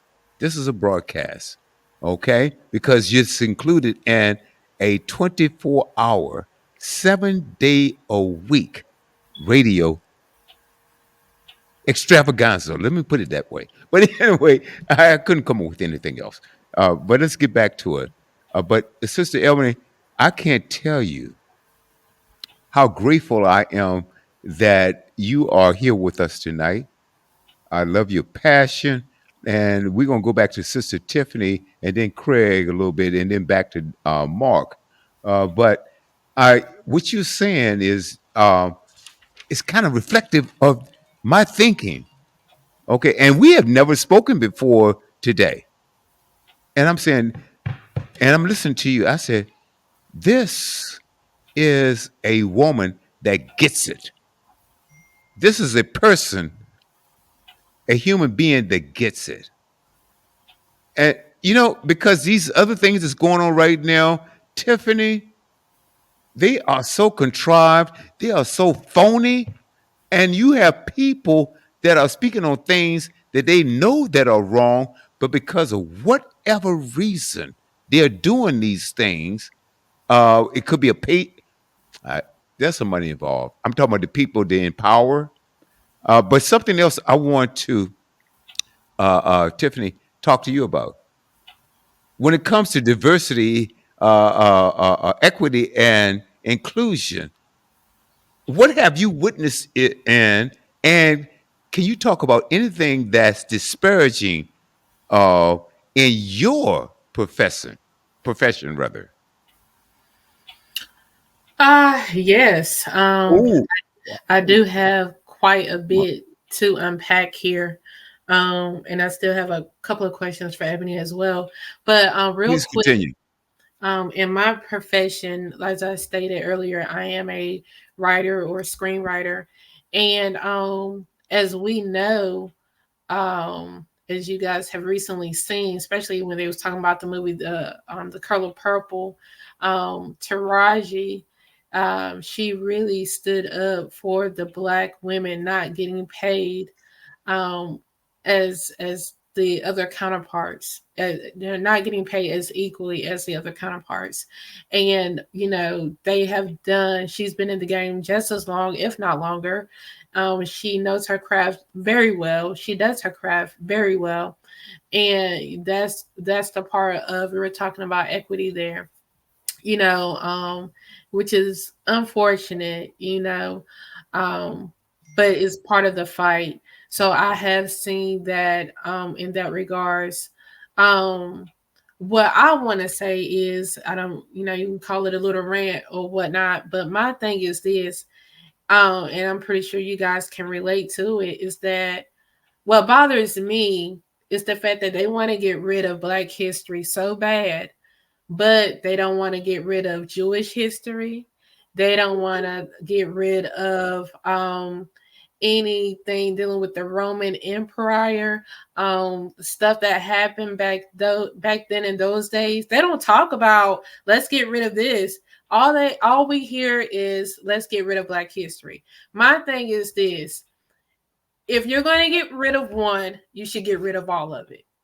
If you're not going to get rid of all of it, then don't just separate the one, because now what you're saying is not reflecting of your actions. You're saying we should all be together, everyone should be on equal terms, but you're separating, or you're trying to get rid of one particular group of history. Why? That's what I have an issue with. If you're going to get rid of one, if you don't want one particular group of history in the books, get rid of all of it. Don't talk about the Holocaust anymore. Don't talk about what happened back when the Roman Emperor came. Don't talk about Christopher Columbus anymore. But they're not going to do that, though. That's what I have a problem with. So, again, this broadcast is being heard across the globe. If you're going to get rid of one, get rid of all of them. If you're not, then keep all of them. Period. You don't have to sign up for these jobs, for these teaching professions. If you don't want to talk about Black history or teach Black history, don't sign up for the job. That includes Black history. That's my little rant. I do have a couple of questions for Ebony. Ebony, Latoya, she wanted to ask, How can we use DEI to our advantage, or can we use DEI to our advantage at all? Oh, there's always an advantage to, DEI, because again, you know, you learn from different cultures, you learn from different people. So the more that these people are included in the professions, in the policy making, in the procedures, you're better able to help the world as a whole. Again, I'm not sure if you were there for my earlier statement. It's just again, as as a doctor, right? Or as a patient, as an African American female, I might want an African American woman to treat me, not because I just feel as though she's better, equipped mentally and, educationally, but because she can relate to me as an African American woman. She Right. knows what I can be experiencing, what, typically what runs, with the African American woman, high blood pressure, diabetes. Being inclusive, you give others the opportunity to feel like they are represented and that they are heard. Again, I don't feel like there really is a negative to DEI. I just believe that we shouldn't solely rely on DEI to feel like that's going to get us somewhere as a people, right? Because then you rely on others to be able to build the foundation for you. And then once they take that foundation away, it's kind of like you're left in limbo and you really don't know what to do. So DEI is a great tool. It brings all cultures, people from different backgrounds together. And if it's going to be implemented, it should be implemented in its highest form, just making sure, again, all different cultures, all different backgrounds, women, men, elderly, young, are seen and represented and not left out. Awesome. One more question for you.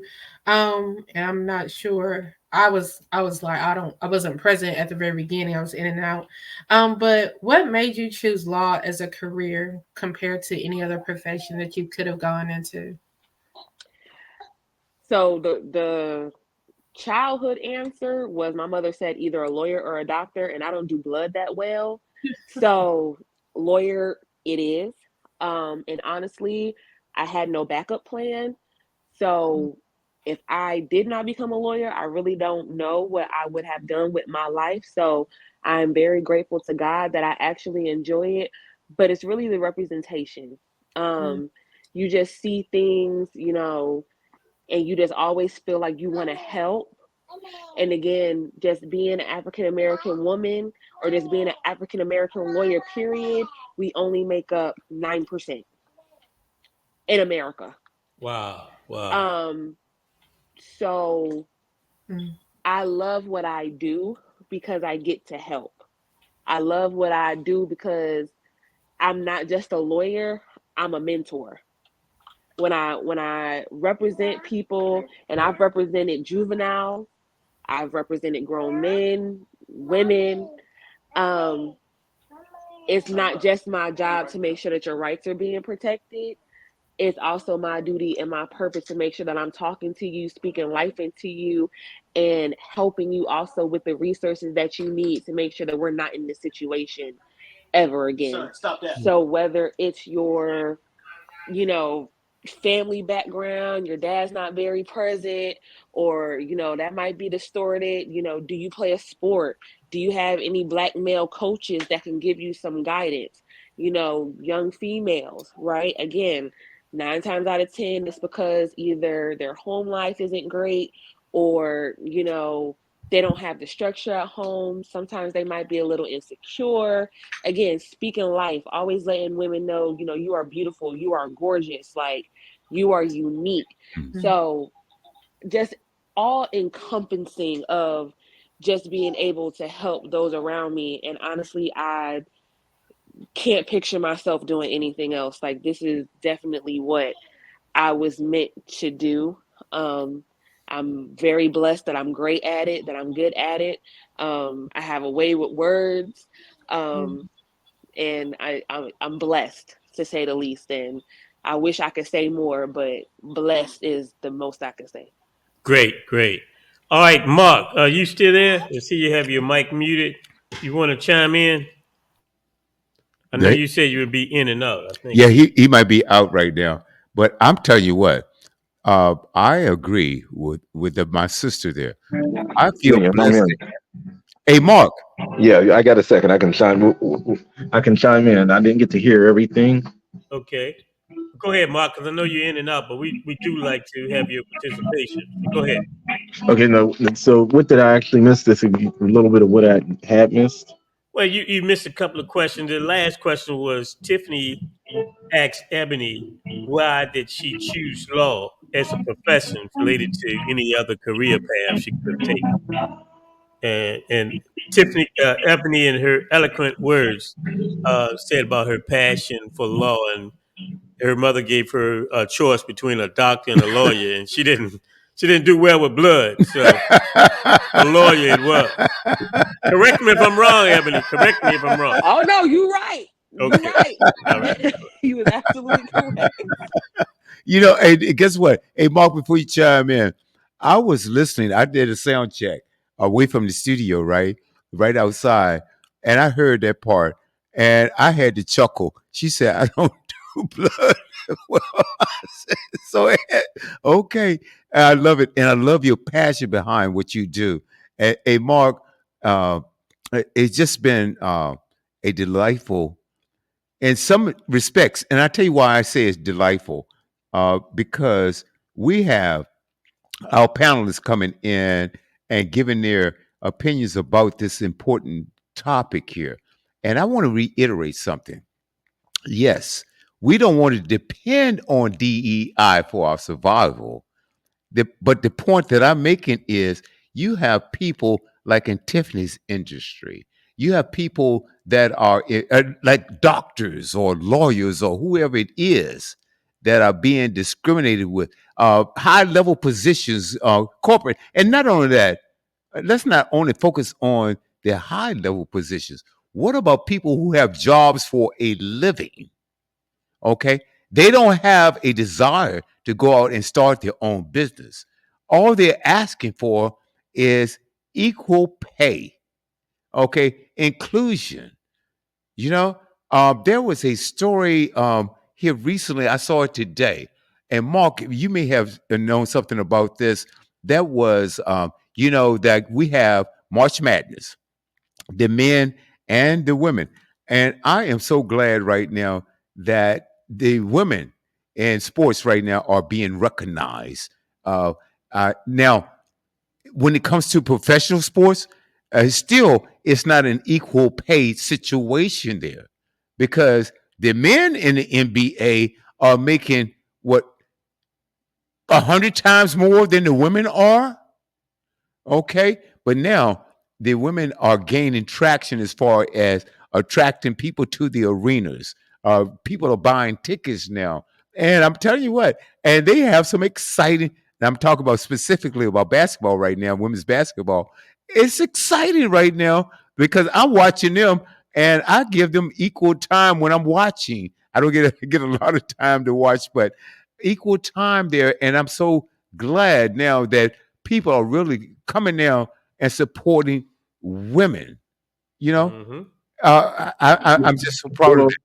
So, Mark, jump in and say whatever you want to say. Take whatever you want to take out of that.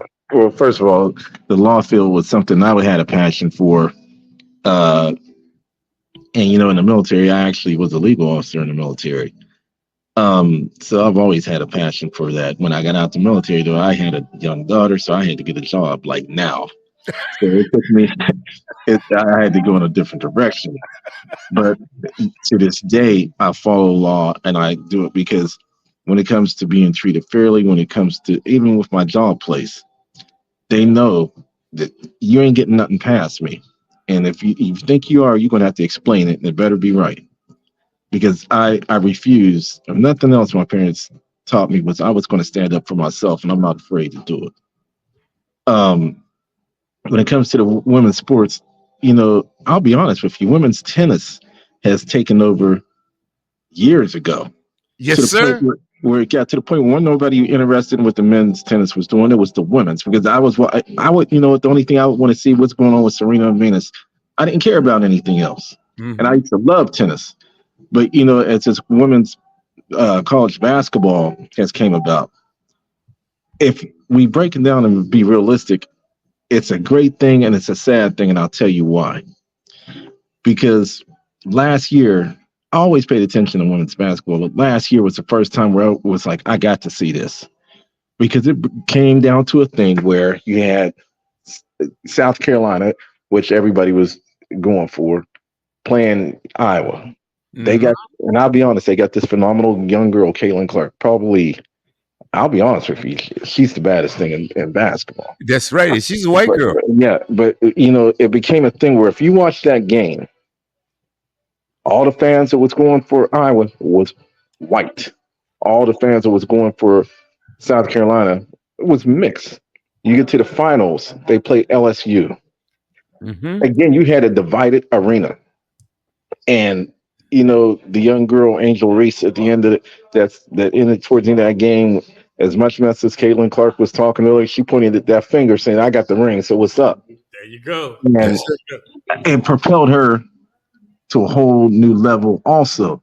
Here's the thing. Caitlin Clark said she's coming out to go to the WNBA, and maybe her parents got money, because I don't know why. I'd ask her, why are you doing that? You making more money and it's NIL than that 100,000 that they giving you in the WNBA. So in my opinion, that league is probably somehow under the table, whatever, they taking care of this girl when she comes. You don't leave that kind of money. Whereas your Angel Reese, hey, when she leaves, she gonna be on that regular contract. They got the girl at USC, Juju. I watched her last night. She's gonna be under that contract. What people, I think, tend to miss sometimes on the spectrum is that, they'll say the diversity thing is there, and I ain't saying it's none. But the bottom line is, if you watch it, we have dominated things for so long when it comes to the sports spectrum that it's like we got to gain control back. Because you look at the money these men athletes are making, and most of them are us, and they got to find a medium somewhere. And this girl has brung it. I ain't taking nothing away from her, because I ain't gonna lie, I'll watch her in a heartbeat. I watched her last night. She played West Virginia and put them away in that last 2-3 minutes, whatever it was. But, when it comes to the diversity of all that, I guess I'll close it out by saying I still think it's a bunch of BS, because a lot of things that they say have changed only happened because of what happened in 2019, 2020 with the George Floyd thing. They had to clean up a little bit. All they did was clean it up. They ain't nothing changed. They polished it up, made us think things was going to be different. As it ain't. And that's what we got to quit falling for. That's right. Hey, Mark. Because we fall for it every time. Hey, Mark. And ladies and gentlemen, Mark Daniels also, he is part of the panel on the Studio W Sports page, which comes on Saturday mornings. And it comes on a little early on the West Coast, 6 a.m. Okay. 8 a.m. on Central Standard Time, 9 a.m. Eastern Standard Time. And these guys break it down. Some of the baddest cats. I'll put them up against ESPN, NBC, ABC, Fox, or any of these sports networks, because these cats bring it each and every Saturday. So check them out. And he also happens to be one of my groove brothers. Love this brother. And Mark, something you said, and we're going to go back to Ebony, because when we start talking about, yes, we need to have our own businesses, but let's talk about when it comes to sports. Well, we know who owns that business. It's the owners of those leagues that own that. And women have been underpaid for years. And for some reason, and so think about this for a second. Why has it been? Because you mentioned great athletes, Venus and Serena Williams. Come on. Let me tell you why. I can tell you real quick. I can tell you exactly why. I don't want this to be offensive. I'm just saying the way I look at this. They basically been pimping these girls when it comes to this, because if you go to these WNBA arenas, they sold out every night. There's no reason why these girls can't be getting a better salary.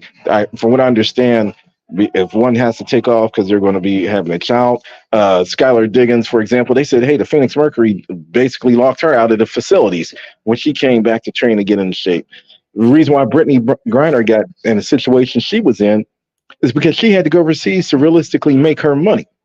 And for the money that they're making off of these young women, and now that this Caitlin Clark is coming, I mean, I put it to you like this: it's a shame. I don't know what kind of union they got, but in my opinion, it sucks because It does. there's no way these girls only can make what is it, $80,000 to $100,000, something like that a year. That's right. Yeah, it's I mean, and Is I it just 120?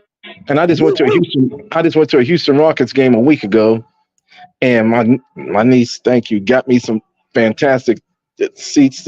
She works for the Wood, had me down on the floor. I got to go to the Ultra Lounge, and first the guy was going to charge me until he saw the band on my wrist he was going to charge me for the cup they put the beer in. He goes, oh, they normally put two in this cup. I said, well, okay. I said, how much is those two? How much is that? And he sort of, oh, for you, okay, you ain't got to pay. Hey man, that was going to be $30. So you can't tell me you cannot afford to pay these women. I don't know if they could get the kind of money that the men are getting on that level, but I mean, God, they should at least be able to top at least $5 million a year. You know, and you're exactly right. But Mark, you know what's going on? It's the sponsorships also Well, because they're human sponsors. It ain't even that. It's they come up with the excuse that see we're friendly with the. They come up with any BS they can because they try to make these women feel like, hey, just be thankful we're allowing you in here. isn't that something? And that's the BS. Yes, exactly right. We got a few minutes. Let's go back to our featured guest here, Ebony. Take anything, Ebony. You there, darling? Yes, sir. Anything out of this conversation you want? Because we got it's 5 minutes, and these last 5 minutes are yours. No, I just appreciate everybody being a part of the conversation and just being open to open dialogue. Again, when it comes to diversity, equity, and inclusion, again, everybody wants to feel like they are a part. Everybody wants to feel like they are included in the conversation. And I do feel like it is a benefit. I am also a military child. So I lived in Japan for 8 years. A lot of my childhood came back to the United States when I was 8. And when I went to college, I specifically said I wanted to go to an HBCU because I wanted to experience what it was like to be educated by my peers, to be educated by people who look like me, to learn with people who look like me, and to be in that environment because I felt like I had been around so much diversity all my life, which is kind of like the opposite in a sense. But I wanted that experience. That's why I went to an HBCU for undergrad. I went to an HBCU for law school because I wanted to be around like-minded individuals like myself. And I do feel like that has put me ahead to be able to interact with people from different ethnicities, to be able to interact with different people from other nationalities, because it's important. It's a people skill to have, and it's a level of understanding that you then obtain to be able to interact and be in these rooms with other people. In saying that, right, you should always want to give back and put yourself in a situation to be able to grow with, your community, right? And there's nothing wrong with that. Like, there's nothing wrong with saying, I want to buy Black, I want to promote Black. There's nothing wrong with saying, I want to promote my Hispanics, I want to be with my community, again, because you want to be able to lift them up. I think where the issue comes from in the same token is when you just want to automatically exclude others, right? At the hands of lifting yourself up, you want to put other people down. And that's not how we're going to move forward just as a nation as a whole, right? I can support my brother and sister and still look at, other races across the way and say, you know what, they're doing their thing. You know That's what I'm right. saying? Like, they got this, they got this business on lock. I'm sorry, y'all. This is My so son, good. come here. Come on. Come on. Is that Elijah? Come on. Oh, come on. That's her. That's her I baby. know. That's I her know. baby. 16 months old. And I just that's the goal. You can lift yourself up while not putting others down. Right. Again, collaboration, learning from the next, like that's what it's about. And I feel like with DEI, that's what people in power are trying to do. But again, that's just one resource. One resource that, if taken away, is not gonna make or break us. If That's right. anything, it's going to put us in a position, like my sister said, to come up with permanent solutions that are in place for me, my children, my children's children, and let us be the pioneers for it. Let us start, putting our beautiful, intelligent minds together and coming up with ways that we can start giving back and making things happen. And Amen. I appreciate you, brother, my brothers, Piece of the Grooves, for putting this together, for giving people a voice, for giving people a platform to be able to have these open discussions, to get the minds and the wheels turning, and for us again to come together and to make that happen. So y'all are a blessing, whether y'all know it or not. I appreciate what you're doing. Keep doing it. Y'all are gonna be here for a long time. And like I said, anytime that I can come back and give my expertise, give my opinion, I would love to do so. So thank y'all again, truly, truly, Thank truly, you, from the my bottom of my sister. heart. I told you I keep a word here. Oh no, you coming back? We holding you hostage. No, I would love for you to come back anytime. Anytime. And my dear sister, Tiffany, any final thoughts or anything you want to say, my dear? No, I said my piece. I appreciate the conversation that was had on tonight. And thank you to my sister Ebony Ola. Shout out to you. Hola, Um, girl. Honestly, I'm sorry. I was about to say the same thing to you. I was about to say thank you. I think this is our first time meeting, but a pleasure, and it won't be the last. We're gonna keep It in will touch. not be the last because we're going to connect the dots around the globe. Guys, ladies, gentlemen, anybody that's listening to me right now, any groove swings, okay, let's connect this dot right here. We want grooves and swings from around the globe to come in because we all have a seat at the table, Craig. We all have something to say, something to share, some knowledge we can drop because we can't leave it up to the educational system to educate us. Okay, we've done it before. We're going to do it again. Okay. And Tiffany, love you. We've got more to talk about.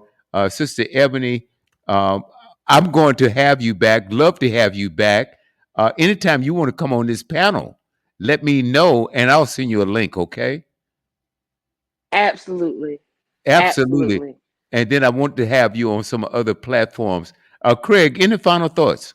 Well, I just had one thing I wanted to. I did not have enough time to just bring this up. Well, I did a little history on DEI, and the policy emerged from the Civil Rights Act in the United States. And the first affirmative action executive order, number 10925, was signed by President John F. Kennedy. Can you believe that? Wow. And they want to erase all of that. Wow. Craig, Tiffany, my dear sister Ebony, you guys have been are fabulous, have been fabulous, and also to Brother Robert Hicks, Brother Mark Daniels, and we had also. Let's see, who else did I miss? That came on. Help me out, Ebony. I had my sister, Roysha Elm. She said she's my sister times three because we're biological sisters, sisters in swing, and we're sister lawyers. Mhm. My dear colleague Kendra Morgan, who practices family law. My dear friend Kelly, like I said, who was my colleague, who's waiting to be admitted into the bar. Another sister, she is shy, so forgive her, Sade Lavelle. I So thought so. Yeah, she's shy, but because I kept yes, calling her and she never responded. And tell her she it's okay. We're harmless here. yeah, she's not very vocal, so I was like, I really wanted to, I didn't want to put her on the spot, but she'll listen, and she's not a good public speaker in a sense. So, But that's but I'm okay. glad she was here to support. But yes, Okay. I am glad also. Uh, I'm just blown away. To me, it's been an outstanding broadcast. Uh, my sister Tiffany, Sir. love you, girl. Thank you so Sure. much. My sister Ebony, I love you too. Craig, Stay peace to you strong, too, brother. I Christian. appreciate it. Stay strong, I love my sisters. brother We Craig love you. also. Robert Hicks, all of you guys, thank you so much for doing this. Hey, we're out.